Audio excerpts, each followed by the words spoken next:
တနိုင်ငံလုံးမျှော်လင့်နေတဲ့ဂျိုရှာဖန်နဲ့ပန်တိုဂျာတို့ရဲ့ချန်ပီယံမကြေပွဲကြီးလာပြီအားလုံးပဲမင်္ဂလာပါပရိသတ်ကြီးရေ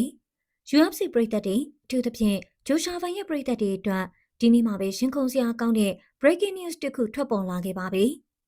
အဲ့ဒါကတော့လာမယ့် UFC 331မှာဂျိုရှာဖန်နဲ့ပန်တိုဂျာတို့ဒုတိယအကြိမ်ချန်ပီယံလူပွဲကြီးကိုတရားဝင်အတည်ပြုလိုက်ပြီပဲဖြစ်ပါတယ်ဒီပွဲကြီးကိုလာမယ့်စက်တင်ဘာလ19ရက်နေ့မြန်မာစံတော်ချိန်နနက်9:00နာရီဝန်းကျင်မှာကျင်းပသွားမှာပါ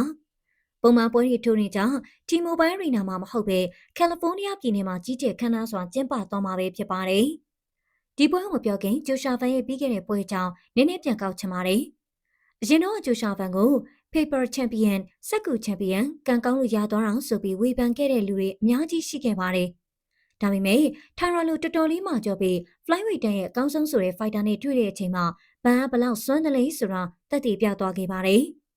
အချိန်နဲ့ထိုးသက်ခဲ့ရတဲ့ဒီပွဲမှာ9ကြီးမြောက်ရောက်မှ TKO နဲ့ပြတ်တန်အနိုင်ယူပြခဲ့လို့ဝေဖန်သူတွေအကုန်လုံးပါစပ်ပိတ်သွားခဲ့ရပါဒါဟာဂျိုရှာဖန်ရဲ့ဆွေလုံလာနဲ့ Fight IQ ဘလောက်မြင့်လာတယ်လဲဆိုတာကိုပြသလိုက်တာပါပဲ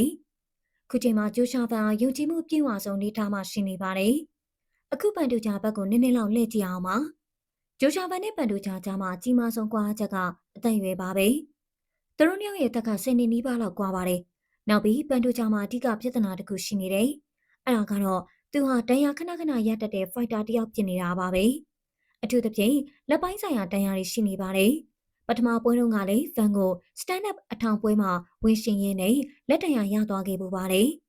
အခုဒီပွဲအတွက်ရောသူပြေဝ recover ဖြစ်ပြန်လဲကောင်းမွန်ရင်လားဆိုတာမေးခွန်းထုတ်စရာပါMMA လို့အားကစားမှာတန်ရာအဟောင်းရှိနေတာဟာတိတ်ကိုအန္တရာယ်များပါတယ်ဒါကြောင့်ခုပွဲမှာလည်းပန်တူဂျာအနေနဲ့ဂျိုရှာဖန်ကိုအထောင်ပွဲ striking နဲ့ရှင်ထိုးဖို့ဆိုတာလုံးဝမဖြစ်နိုင်ပါဘူး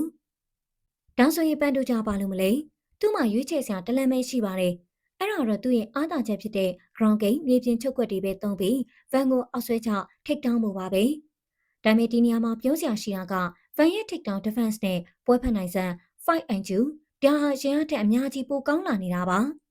တကယ်လို့ပန်တူဂျာသာပထမအချိန်မှာဗန်ကိုမြေပြင်ပေါ်ဆွဲမချနိုင်ခဲ့ဘူးဆိုရင်ဒုတိယအချိန်တတိယအချိန်တွေရောက်လာတာနဲ့မျှသူ့ရဲ့တက်လွန်စတမင်နာတိတိတတ်တာကျလာပါလိမ့်မယ်။ ground game ကိုတင်းဆွဲခေါ်တဲ့သူတွေဟာအောက်မကျရင်အားရန်ကုန်တတ်ပါတယ်။ဒါအောင်ဖန်အခွင့်အရေးပေး striking နဲ့ combination တွေနဲ့အဆုံးသတ်သွားဖို့ကအရန်ကိုသေးချာတလောက်ရှိနေပါတယ်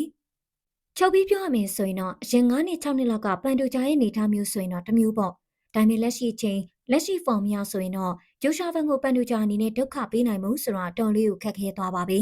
။ MMA မှာဘာမဆိုဖြစ်သွားနိုင်နေဆိုပေမဲ့ဒီပွဲမှာတော့အချိန်ကြီးအချင်းရက်ကိုသုံးသက်ကြည့်ရရင်ဂျိုရှာဖန်နိုင်မှုကြာခိုင်နှုန်း80လောက်ထိသေချာနေတယ်လို့ပဲဆိုချင်ပါတယ်။ဂိမ်းပရိသတ်ကြီးတို့ရောဒီ rematch ပွဲကြီးမှာဂျိုရှာဖန်ကပဲချန်ပီယံခပ်ဖက်ကိုထပ်မံကာကွယ်သွားမလား။ဒါမှမဟုတ်ပန်တူဂျာပဲအားအသင့်စရာတွေလုပ်ပြသွားမလားဆိုတာကို comment မှာဝင်ရောက်ဆွေးနွေးပေးသွားကြပါအောင်ရှင်။